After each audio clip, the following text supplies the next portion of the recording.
गांव रामपुर। चारों तरफ घना जंगल, मिट्टी के घर और खेतों के बीच से गुजरती एक पतली कच्ची सड़क। लेकिन इस गांव की सबसे डरावनी जगह थी पुराने मंदिर के पास खड़ा विशाल पीपल का पेड़। गांव वालों का मानना था कि उस पीपल के पेड़ पर एक भटकती आत्मा रहती है। रात के बाद कोई भी उस रास्ते से गुजरने की हिम्मत नहीं करता था। पहला दृश्य, शाम। गांव के चौपाल पर कुछ लोग अलाव के पास बैठे बातें कर रहे थे। तभी शहर से आया एक लड़का रोहन वहां पहुंचा। रोहन हंसते हुए, अरे भैया, आज भी लोग भूत प्रेत पर विश्वास करते हैं क्या? गांव का बुजुर्ग गंभीर आवाज में, बेटा मजाक मत करो, उस पीपल के पेड़ के पास रात में मत जाना। रोहन, क्यों? वहां क्या है? वहां एक आत्मा है। जो भी रात में उस पेड़ के नीचे गया वो कभी ठीक नहीं रहा। रोहन हंसते हुए, मैं आज रात वहीं जाऊंगा, देखता हूं कौन सा भूत है। गांव के लोग डर से एक दूसरे की तरफ देखने लगे। का रास्ता। रात के लगभग 12 बजे थे। चारों तरफ सन्नाटा, दूर दूर तक सिर्फ झिंगुरों की आवाज। रोहन हाथ में टॉर्च लेकर उस रास्ते पर चल पड़ा। हवा अचानक तेज चलने लगी। पीपल की सूखी डालियां चर चर की आवाज करने लगीं। रोहन पेड़ के पास पहुंच गया। रोहन धीरे से, तो यही है वो मशहूर पीपल का पेड़। अचानक हवा और तेज हो गई। पेड़ की पत्तियां जोर जोर से हिलने लगीं। टॉर्च की रोशनी झिलमिलाने लगी। अचानक ऊपर से एक औरत की धीमी हंसी सुनाई दी। ही ही ही ही। रोहन का दिल तेज धड़कने लगा। रोहन, कौन है? कोई जवाब नहीं, लेकिन फिर वही हंसी, इस बार और पास से। भयानक परछाई।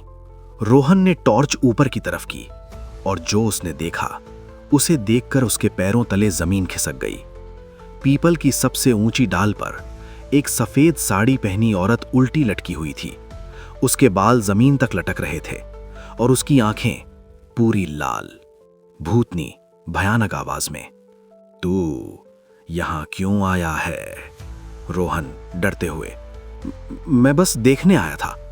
भूतनी धीरे धीरे पेड़ से नीचे उतरने लगी, लेकिन वो चल नहीं रही थी, वो हवा में तैर रही थी। भूतनी, लोग मुझे भूत कहते हैं, लेकिन कोई ये नहीं जानता कि मैं यहां क्यों हूं। रोहन डर के बावजूद खड़ा रहा।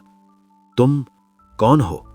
भूतनी धीमी उदास आवाज में, मेरा नाम राधा था। कई साल पहले राधा इसी गांव में रहती थी। गांव के कुछ लालची लोगों ने उसके साथ धोखा किया, उसकी जमीन छीन ली और एक रात उसे मारकर इसी पीपल के पेड़ पर लटका दिया।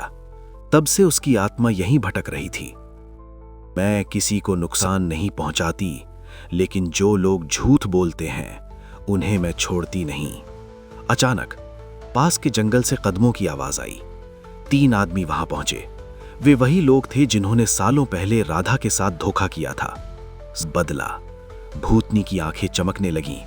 हवा तूफान बन गई। पेड़ की शाखाएं जोर जोर से हिलने लगीं। भूतनी गुस्से में, आज तुम्हारे पाप का हिसाब होगा। तीनों आदमी डरकर भागने लगे, लेकिन पेड़ की जड़ें अचानक जमीन से निकलकर उनके पैरों को पकड़ने लगीं। वे जोर जोर से चिल्लाने लगे। अगली सुबह गांव वाले उस जगह पहुंचे। तीनों आदमी बेहोश पड़े थे और पीपल का पेड़ बिल्कुल शांत था। लेकिन रोहन वहां खड़ा था।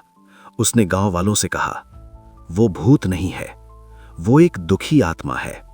उस दिन के बाद गांव वालों ने राधा के लिए मंदिर बनवाया और पीपल का पेड़ अब डर की जगह नहीं रहा। लेकिन फिर भी अगर आज भी कोई रात के 12 बजे उस पेड़ के पास जाए तो कभी कभी हवा में एक धीमी आवाज सुनाई देती है, सच बोलो वरना मैं आ जाऊंगी।